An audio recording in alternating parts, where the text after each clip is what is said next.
Recently I was sitting around with a bunch of friends and we were watching some children jump up and down on the trampoline.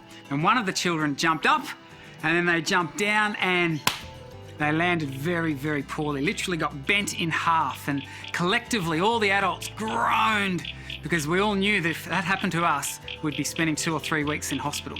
The child got up and bounced as if nothing ever happened. Indeed, there's benefits to being supple. And a sad reality, as we all know, is that as we age, we tend to lose that flexibility and that mobility. What I'm about to demonstrate and guide you through is a group of exercises that you can do to help reclaim that flexibility. And there's other benefits associated with doing that as well. For example, we know that when you stretch a muscle, it relaxes a muscle. And many of us experience a lot of muscular tension. And secondly, and get this, there's some evidence now that by stretching a muscle, you actually produce an analgesic effect. So it means that it can help with soreness. Let's check it out. There are many misconceptions when it comes to stretching. One of them is that before you exercise, you should always stretch. The latest evidence suggests that that's not necessary at all. In fact, it doesn't help with injury prevention, which is interesting. But more importantly, from our benefit, that is, you don't need to do a thorough warm-up before you stretch. And what that means is that any time of the day is a great time, even if you have just a few free minutes, to do some stretching exercises. If you're serious about improving your flexibility, then after exercise when the muscles are thoroughly warmed up is probably the ideal time, but you can do these exercises any time of the day that you do have a few free moments. So let's check them out. And I have my friend here, Tish. Thanks for helping, Tish. And she's going to be helping me to demonstrate some of the exercises that you can do. We're going to start with the top, and essentially we're going to work our way down. And so the neck gets the first go. Now obviously many people experience a lot of neck pain and tension, and so these exercises can be used to take the neck through its range of motion. Our first exercise, Tish, if I get you to, it's just going to be chin into your chest and then looking back. And then you can repeat that process. Now many people say, how far should I go with it? Well, if you hear a snapping sound, you know you've gone too far. No, in truth, if you feel tension in the muscle, that's appropriate, but you shouldn't feel pain. So you want to keep it within that pain-free threshold. Okay, so there's the first exercise. Second one this time is from side to side, just bringing your ear close to one shoulder and then down to the other shoulder. And that's excellent. And then our third activity is taking the the neck through its range of motion in this plane. So it's just looking from side to side. You know, the neck is a remarkable piece of engineering. It has the ability to flex and move in 3 different directions, front and back, side to side, and then in this plane also. However, it doesn't cope well with doing all of those simultaneously. And I'm not going to demonstrate because I don't want to be wearing a neck brace for the next few days, but you may have seen people doing big wide circles with their necks. That's actually not a great way to go. You're best exercising the neck in those 3 planes separately. The last exercise, neck exercise, that I'd like to demonstrate, because so many of us sit in front of our computer for so many hours a day, is we slump with our heads forward. And what I'll get you to do, Tish, is to take your fingers and just push your chin back. And essentially it's pushing your head not into a forward position, but into a more upright position, which is where it should be at. And when you do this exercise, and I encourage you to follow along as we're doing this, it will feel alien, it feels wrong, but in fact for many people this is the place that it should be. It's just that we've learnt these bad habits. So there's some exercises for the neck. The next exercise is for the back of the arm. And I'll get you just to turn a little bit if you can, Tish. And just raise your hand up high. That's it, hand behind your head now. And then reach over with the other hand and just pull the elbow, across behind the head. And you'll feel the stretch in these muscles here. And then you can change sides. And what I find fascinating about this exercise is, and you may find this yourself, some people will be quite flexible in one direction, but then on the other side, they don't have the same degree of mobility. Thanks, Tish. If you can turn around for a moment.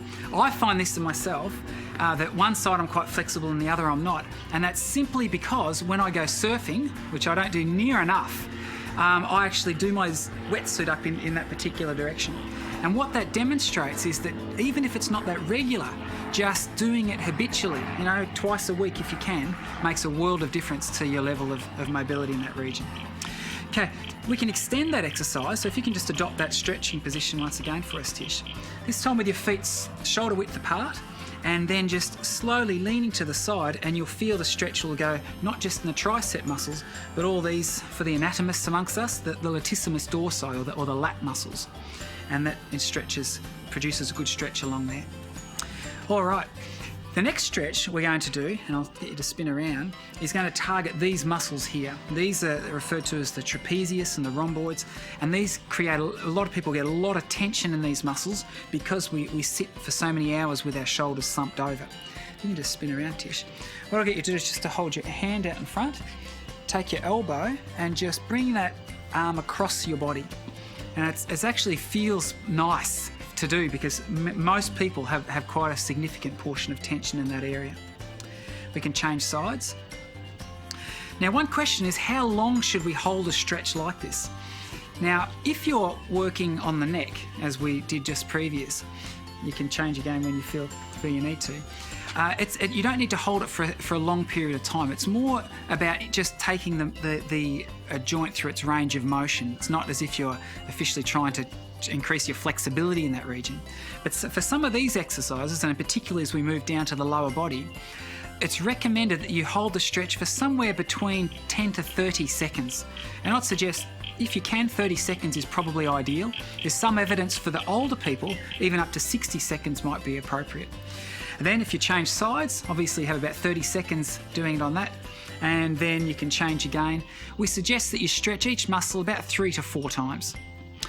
The opposite muscle to these trapezius and rhomboids on our upper back are the chest muscles. And for many people who experience rounded shoulders, there's an imbalance between the strength and the flexibility of these two muscle groups. So I'm going to show you an exercise now that essentially stretches the opposite muscles to the one that Tish has just demonstrated. You'll need a wall to do this one.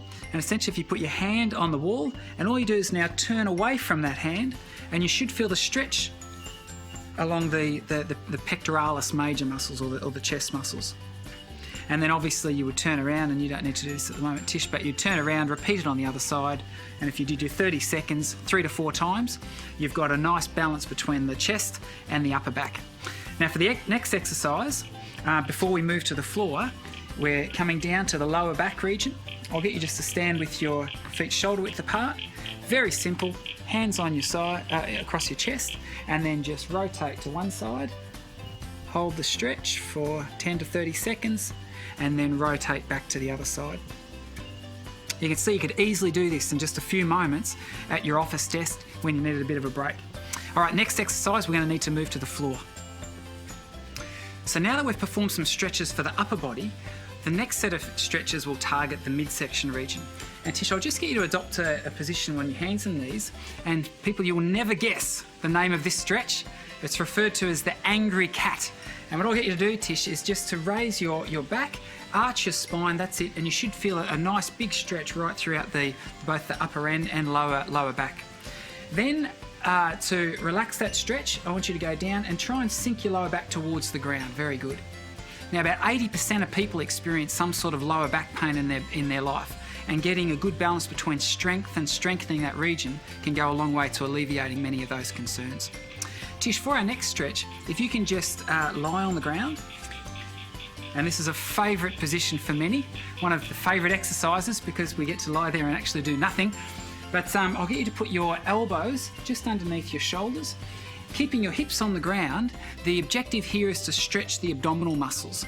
And if you just raise your shoulders up, you should feel a nice stretch here throughout the abdomen. This is a really good exercise and feels lovely after you've done some abdominal muscular strengthening activities. And so that's the abdominal stretch. Okay, Tish, I'll now get you to move up into a seated position. Now, for so many of us, because we spend so many hours a day in a sitting position, we get a lot of tension in our hip and thigh regions. So this first activity, I'll get you just to straighten one leg, put this foot on the opposite side of that knee, and then just bring the knee into the chest. Perfect. Now, what you should be feeling here is a stretch down the buttock region in your bottom, which is referred to as the gluteus muscles. You can change the legs. And this is an easy exercise that you can do even in a seated position. So your chair at work, for example, take a few moments to do this one. Many people have a lot of tension in that area, and it can make a big difference just doing this on a semi-regular basis. Okay, now last activity, Tish, I'll get you to straighten your legs out. And this targets the muscles in the back of the legs, which are the hamstring muscle group. And I'll just get you to lean forward, and you should feel the stretch down here on the back of the thighs. Now, if you find that you experience a bit of pain or tension behind your knees, then what you can do is just take your legs off lock. That's ideal, so that you should reduce the tension from that region. You'll feel it more in the hamstring. So, to go with the flow of working, stretching equal and opposite muscle groups, the muscles, this is targeting the muscles on the back of the thigh. Now we're going to need to stand up to stretch the muscles on the front of the thigh, which are the quadricep muscles. So now we've stretched the back of the thigh, now we're going to stretch the front of the thigh. And to do that, Tish, I'll get you to go up against the wall so that you've got a nice stable platform, because we're going to go into one leg here. What I'll get you to do is to take the instep of your foot, that's it, and just bring it up towards your bottom. And the area we're targeting here in the stretch where you should feel it is in the front portion of the thigh. If you don't feel it there, what you need to do is to push your knee back further and your hip forward. That's correct. Now, I know that many of us have knee problems and it's difficult for us to bend to this extent. So a modified version of this stretch, we can make use of a table. So Tish, I'll get you to turn around, and if you can once again steady yourself, but this time just put your foot on the edge of a bench or a low table if that's appropriate.